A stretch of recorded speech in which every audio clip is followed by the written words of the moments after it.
What's up guys, Monaco Grand Prix week. I love it. I can hear some of you saying, I don't love it, it's rubbish, it should be gone from the calendar. I will respectfully disagree.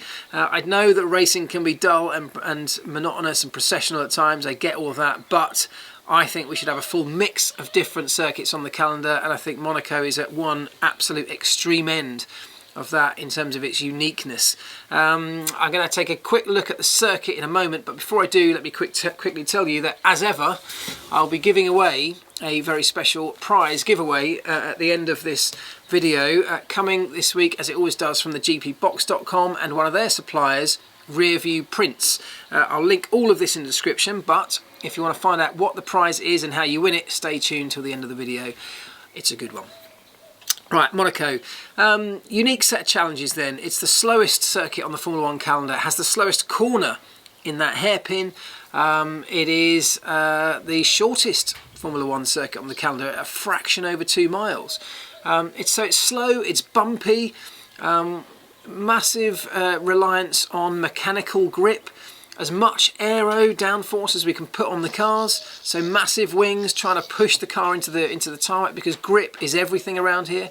Much less reliance on power unit performance. It's got to be reliable, it's got to be good, but you will suffer less if you have a weaker power unit than you would on some other circuits. So we'll see big wings, we'll see max downforce. Pirelli will be bringing the softest end of their tyre range, as they always do, the C3, C4 and C5. C5 is essentially the equivalent of last year's Hypersoft tyre, which was an enormously quick tyre. But this year, with the construction and the compound tweaks that they've made, it should give a bit more longevity. It should allow the drivers to push harder for longer. And also, if temperatures are cooler, there should be, in this year's tyre, less tendency to grain in those cooler temperatures. So if all of that goes to plan, we should see an incredibly fast Monaco Grand Prix. We should see lap records potentially being broken around here as well on that tyre. So that's going to be interesting to watch. Not too much stress on tyres, so it does tend to lean towards a one-stop race, as it has done over the last few years. But that means that the timing of that one stop is critical. Having a strategy team that's able to make a decisive and confident decision at the right time in the race is absolutely crucial. And look, we know Ferrari have faltered at various races in that regard, so they need to get that right if they're going to come out with some kind of result here. We think, you know, Red Bull should be strong here. They've had a car that over the last few years had not had the best power unit, which means they've had to put a huge amount of focus and effort into aerodynamics and mechanical grip on their car, and as a result they've got a car that has those strengths inherently built into it, which could stand them in really good stead around here. Could we see a Max Verstappen, you know, mixing it up at the front, perhaps breaking that Mercedes deadlock? Let's wait and see. As a pit stop crew, I always found the pressure on the pit stop crew was greater here, because if you get it wrong, if you make a mistake or have a slow pit stop and lose track position, of course getting that track position back is even harder than it would be at any other circuit. So there's pressure on everybody to get it right, and perhaps more than anybody else, the driver. As I talked about earlier, the idea of having a car that may not be at the absolute cutting edge of performance, where it might be a little bit skittish, or if it might be a little bit unpredictable if you step over that leading edge of performance. Perhaps here the engineers have more of a task in just bringing that performance back just a little bit to an area that's a bit more stable, a bit more predictable, give the driver as much confidence in the car as he can possibly have.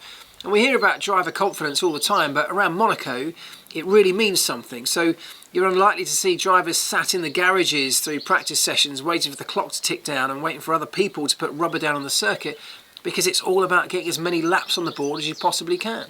Lap after lap after lap is what helps to gradually increase the driver's confidence with each passing lap, increase his zoning in on the absolute accurate lines that he needs to take. And I'm going to have a look in a moment on the Xbox, a little look around the circuit, and you'll see just how close you need to be to barriers for the absolute lap time. A couple of millimetres or a couple of centimetres wrong in either direction. In one direction you're in the barrier, disaster. A couple of centimetres the other way and you just lose performance, you lose lap time, you don't get the maximum out of it. So there's much more lap time to be had in having a confident driver in his car and a confident driver on the circuit than there actually is with anything you can do in terms of mechanical setup or mechanical updates, aero updates, any tweaks to the car. It's all about getting the driver's headspace right, and that comes with gradually building up from Thursday morning through the practice sessions, lap after lap. Consequently, if the driver has an accident in one of those practice sessions, it can be disastrous. It can ruin the whole weekend. Not because you've got work to do in repairing the car, but because the driver's head is then shot to bits. It's gone. And every time he approaches that part of the circuit, it's just there, somewhere, just subliminally, just reminding him of what happened last time around. So a clean weekend is absolutely crucial. And those who work through the weekend in a clean, methodical, and kind of processed manner will be the ones that come out on top. What else can we tell you about this place? It's lumpy, it's bumpy, so you want a car that's got soft and got some compliance in it to ride those bumps. Again, trying to be a bit more predictable so it doesn't unsettle the car over a lump and bump that might put the driver off. Curbs, certain curbs you can definitely ride and need to ride quite extremely. Others you've got to be very careful of, because if you ride them too much it can pitch you into the air when you become a passenger and end up very quickly into the barriers. Some very steep hills. You'll remember, many of you, that I went for a run around this place. In fact, I'll link that video in the description. In fact, I'll link that video just up there, so you can click it and have a watch if you haven't. But that was really interesting to see the circuit being built around that time, and actually they've resurfaced part of the circuit when I was there. Amazingly, I was filming for Formula E, we saw the garages being assembled, we saw the construction workers go home at the end of an evening at 6, 7 o'clock in the evening. When I came back in the morning to continue filming at 8 AM, they had resurfaced half the circuit. They'd done it in the early hours of the morning, seemingly like that, but it means that we've got fresh tarmac around a large part, certainly along the start-finish straight, up the hill, all fresh tarmac, which means that it's increased grip, although typically Monaco's a low grip circuit, so it won't be huge grip levels, but for a street circuit it won't be too bad. The lumps and bumps will still be there though. Garages are now triple decker, new for this year, so brand new construction there, which will mean the teams have a lot more space to work with, a lot more kind of comfort and ability to do their job. It used to be a real pain, Monaco, logistically, because the trucks and the awnings off the side would be all the way down in the harbour. We used to have to push the cars through the streets of Monaco in amongst fans. Imagine that. In amongst everybody, climbing all over them, trying to get pictures, breaking bits off them. It was a nightmare. Up into the pit lane for every session. And we didn't have garages. We used to reverse them into what I can only describe as a slightly enlarged broom cupboard, where the whole car didn't even fit in. The front end would be stuck out in the pit lane, and which is fine unless it was raining, because I was a front end mechanic for a large part of that time, which means I'd be getting wet whilst my colleagues working on the rear of the car would be perfectly bone dry. So that was that was always fun. Nowadays though, much more typical in terms of the setup. The garages are well equipped. They are, as I say, they used to be double height, they're now triple height. So loads of space, and actually probably more space than some other circuits we go to for the team. So in that sense it just allows them to do their job in a much more normal fashion. I think that's probably about it. I love the tradition of the place. It's one of the oldest races on the calendar. We still have traditions that have been there forever, like running on a Thursday. Tradition that goes way back. I love the fact that the winning driver on a Sunday evening gets invited up to the palace to have dinner with Prince Albert. Another long-standing tradition, which I really like about this place. So there's lots of glitz and glamour. It's an amazing atmosphere, which I know only really affects those who are at the race, either as fans or working in the sport. And I can testify to that. It's an incredible place to be. But I appreciate that for hundreds of millions of people around the world, you're never going to get there, and you're watching it on TV. So therefore, what you're really after is an on-track spectacle. And that is something that we don't always get. But as I said at the beginning, let's keep our fingers crossed. There's lots that can happen around Monaco. Let's hope it does. But in the meantime, let's go and have a quick look at the lap on the Xbox. Okay, let's have a little look around this awesome, historic and pretty unique Monaco circuit.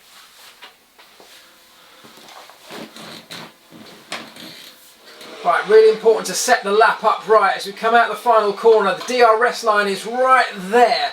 cross the DRS line, have it wide open, and then we run all the way along the inside wall here where the teams are based on the right hand side and the mechanics are trying to hold out the pit board. The driver gets almost no notice before his pit board flashes in front of him, and I've seen drivers hit those pit boards before with the right front wheel. And also for the guys putting the pit boards out, they get hardly any time with such a short lap to change the numbers. Here we go then, running flat out through here, Royal Box on the left hand side, finish line. This is reasonable hill, bigger than it looks on TV. And look, turn one, you've got to use that inside curb. How many times though have we seen it unsettle cars and stick them in the barrier off to the left hand side? Up the really steep climb then, trying to straight line this as much as you can. It's actually quite curved and twisted all the way up. As a driver though, you want to try and straighten it, keep the throttle buried all the way up if you can. Running all the way around here then up towards Casino Square. Running the wheels as close to the Armco as you possibly can on both sides. And then we come back down the other side. This is the big lump that everyone drives around because it unsettles and lifts wheels off the floor. Again, really close into the Armco there with the right front wheel, hugging the barrier. Same on the left hand side down towards the hairpin. One of the most frustrating parts of the circuit as a driver because it's so slow. You've got to be patient before you can get back on the throttle. Car wants to understeer off and then it's hard on the throttle again, using the curbs, running it out wide. This is the entrance to the tunnel coming up here where again you've got to get on the throttle as early as you can before you go flat through this dark tunnel where the sound is echoing all around you. And then it's a massive braking stop here before getting it turned in as accurately as you can without clipping the barriers. Straight line as much as you dare that chicane, and then into the harbour, flat through here, just about in most modern Formula 1 cars. Spectacular it looks on TV, that chicane, and then I want to stop it here. Look how close you have to run your right front wheel to the Armco on the right hand side here.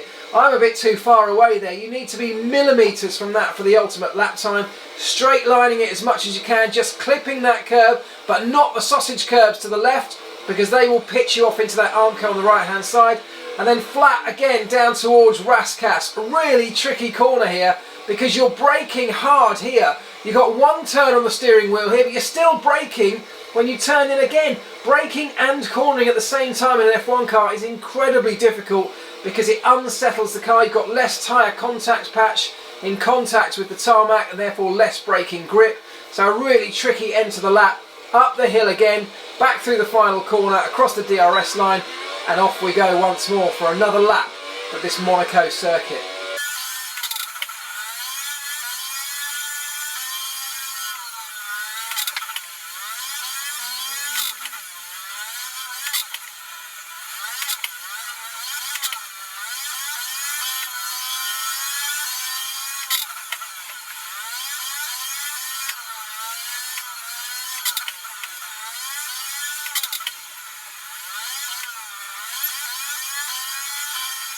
Right, that's pretty awesome, isn't it? Driving around it, even just on the game, gives you a real sense of how close you've got to get to those walls and how quickly everything rushes at you. It seems mad that we're still able to do that. Right, let's have a look at what we're giving away this week. Thank you very much, as ever, to the gpbox.com for giving us this prize from one of their suppliers. This week it comes from Rearview Prints. I will link all of this in the description, but it's a cool one. I think you will agree.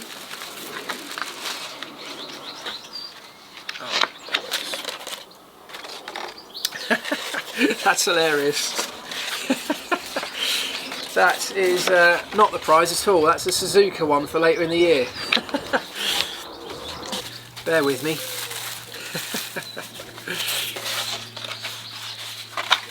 There we go, check that out. Monaco poster etched onto real high quality matte art paper. I think it looks pretty awesome. It's a really nice, really smart piece of artwork that you can have hanging on your wall very soon, and it's really easy if you want to win it, as it always is. All you need to do is share this video on Twitter. Now, I apologise if you haven't got Twitter. I'm moving this around. Some of these happen on YouTube, some happen on Instagram, some on Twitter.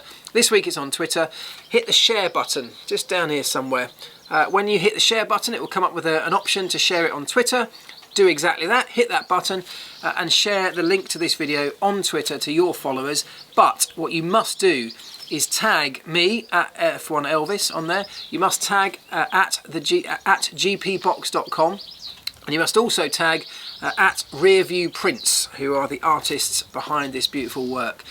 You must also, very importantly, use the hashtag GPBMON, because that will allow me to find it when I come to pick the winner on Monday. I'll link all of that in the description. If you didn't get it, that's fine, it will all be there. Right, thank you very much, everybody. Good luck with the competition if you enter. I appreciate it if you do. Don't forget, well, enjoy the weekend first of all. Enjoy Monaco, enjoy the Indy 500 if you get a chance to see that as well. I'm going to try and catch it on Sunday evening too. The competition will close at midnight UK time after the race on Sunday. I will then pick a winner from all of the valid entries, and I will share that winner in Monday's Q&A video, Ask Elvis. So if you've got any questions before that Ask Elvis video, fire them in on any medium. Just use hashtag Ask Elvis and I'll be able to find it. But in the meantime, guys, have a great weekend.